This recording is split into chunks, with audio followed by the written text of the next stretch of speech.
This is the Steele Report. This week on the Steele Report, you're going to meet a U.S. Army National Guard veteran and his service dog about a great event coming up to help other veterans. And we're going to hear directly from the founder, president, and CEO, Ron Avery of the Avery Foundation, about their expansion into Black Hawk and Lynn counties. Our program begins right now. Now from KWWL, this is the Steele Report. Well, right now, my special guest on the Steele Report for this week is Trent Dirks. Trent is a U.S. Army National Guard veteran of Afghanistan War, and he's a disabled veteran. He's here today to talk about a tremendous nonprofit organization known as Retrieving Freedom, which is based in Waverly. And by the way, Trent is a recipient, as you can see, his dog Tracer is here with us today. He's a recipient of one of the service dogs provided by Retrieving Freedom. So it's great to have you on the show, Trent. I know there's a lot of things we want to talk about here today, but I notice one phrase that Retrieving Freedom uses is changing lives through training and placement of service dog for disabled veterans and also for children with autism. So before we talk about the project you've got underway to help Retrieving Freedom, tell us a little bit about your story. What happened to you? I was deployed to Afghanistan in 2010, 2011, and just a bunch of crummy stuff kind of happened. And upon getting home, my life just kind of spiraled out of control. I had a lot of problems going into public and a lot of social anxiety and depression and nightmares, and I didn't really know where to go. And that's the thing about it. A lot of veterans are in the exact same position that you were in previously, because it's kind of hard to deal with that post-traumatic stress disorder, isn't it, when you don't really know much about it or that it's even happening to you? It is. I lost a couple of friends to suicide, and it it really changed my life, and that's the reason I looked into Retrieving Freedom to begin with. And how long has Tracer been with you? Tracer's been with me for about 4 years now. Okay, tell us a little bit about him. He's energetic, even though you can't tell right now. But when I met him, he was full of spunk. He's been a lover. I was absolutely love at first sight when I met him, and he's just changed my life, getting me into public, helping me out with my family, and being a great retriever for me, and doing a whole bunch of different stuff. Tracer's kind of chilling out right now, as you can see here on the set, but he's with you all the time, isn't he? Yeah. Absolutely. He does. I don't go anywhere without him.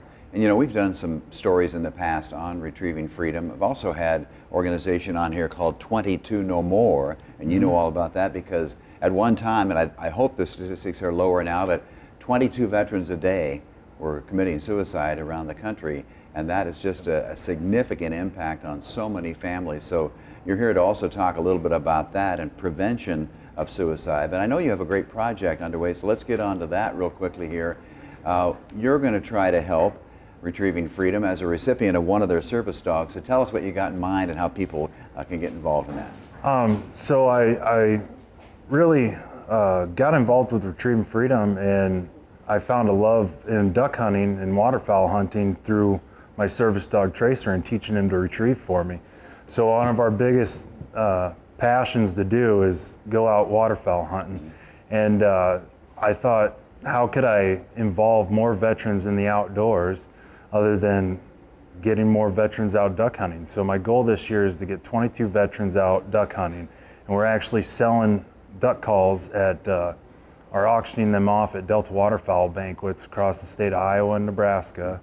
And we set aside call number 22 for the 22 veterans a day that commit suicide.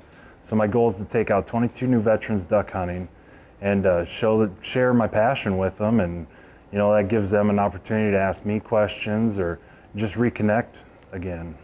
And so this is through an organization that you've kind of hooked up with, the Delta Waterfowl, and they do have different branches around the Midwest, and then have some banquets from time to time, kind of like some of the other outdoor organizations. So how can people get a hold of you if they're interested in this, and how can they help?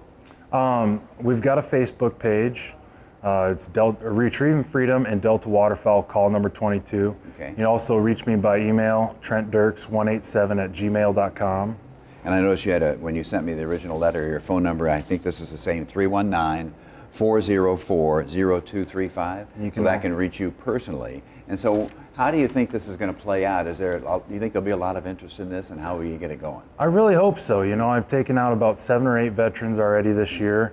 We're scheduled to take out as a group of guys from the local Delta Waterfowl chapter 8 to 10 veterans this weekend, and hopefully I can get some more veterans out yet this year, and hopefully we can just raise some money for Retrieving Freedom and bring awareness to service dogs. Let me ask you, a lot of people will say, how does the shotgun sound or the sound of the firing affect you as a veteran? Does it bother some more than others? Or?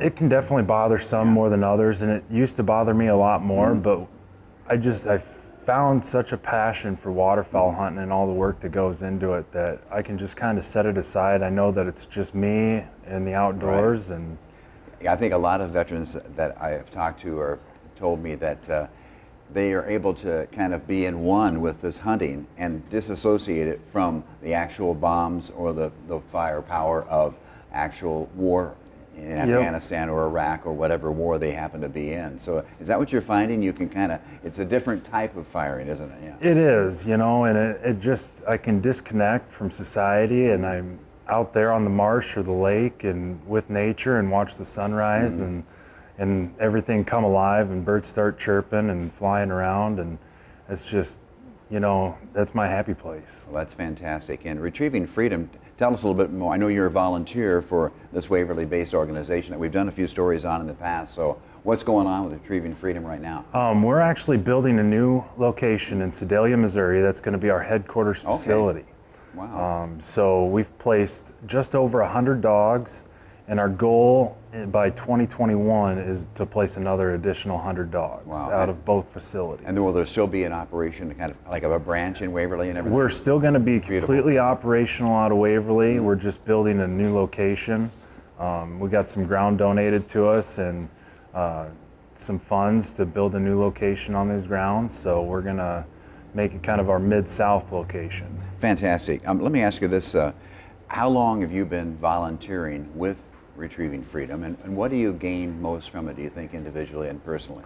So I've been volunteering for about 4 years when I got involved in 2017, or 15, excuse me.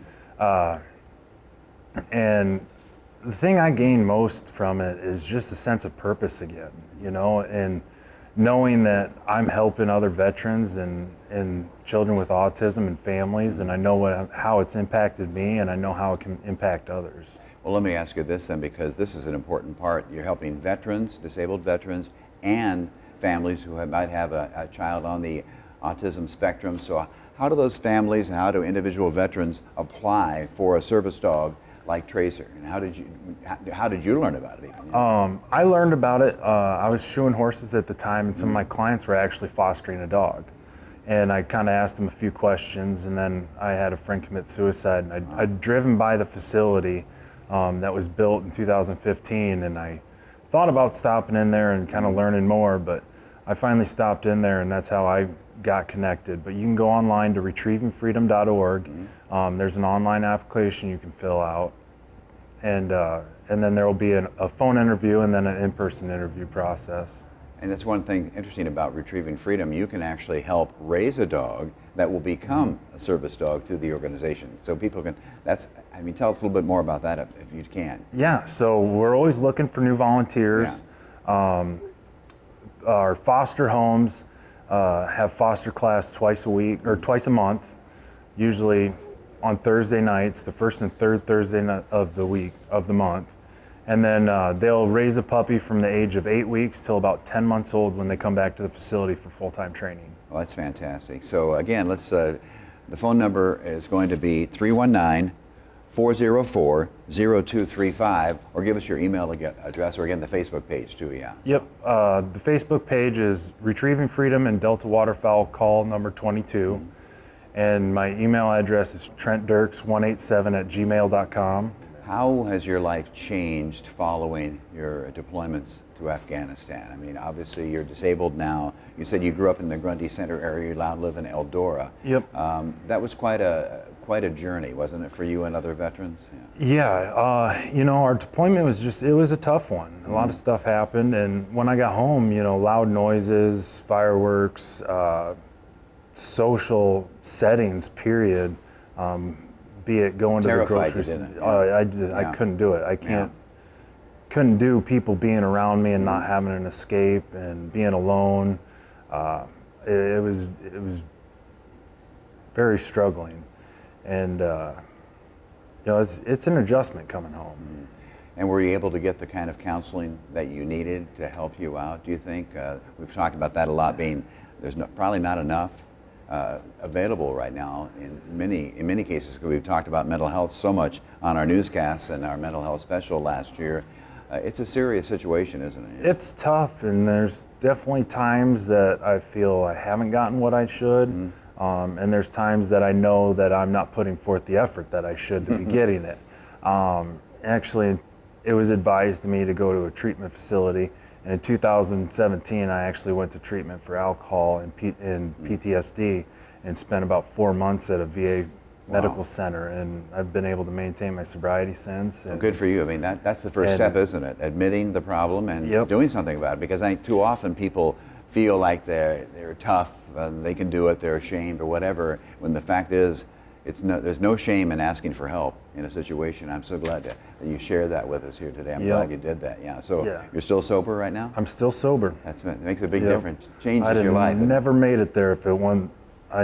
I was at the darkest point of my life, and he wouldn't give up on me, and I couldn't give up on him. You know, I was in a credit union not too long ago, and I was behind a guy who I heard him say to the teller, good things happen when you stop drinking. And I thought, wow, what a profound statement. Absolutely. Okay, Retrieving Freedom is the organization. They help disabled veterans with service dogs like Tracer here. Also, they help families who have a child with autism. I hope you get a great turnout for your event. We'd like to get you back here on the show here sometime in the future and see how it went. So, absolutely. All right, Trent Dirks, thanks very much. Give them a call. Check out their Facebook page, and we'll continue on in the Steel Report in just a moment.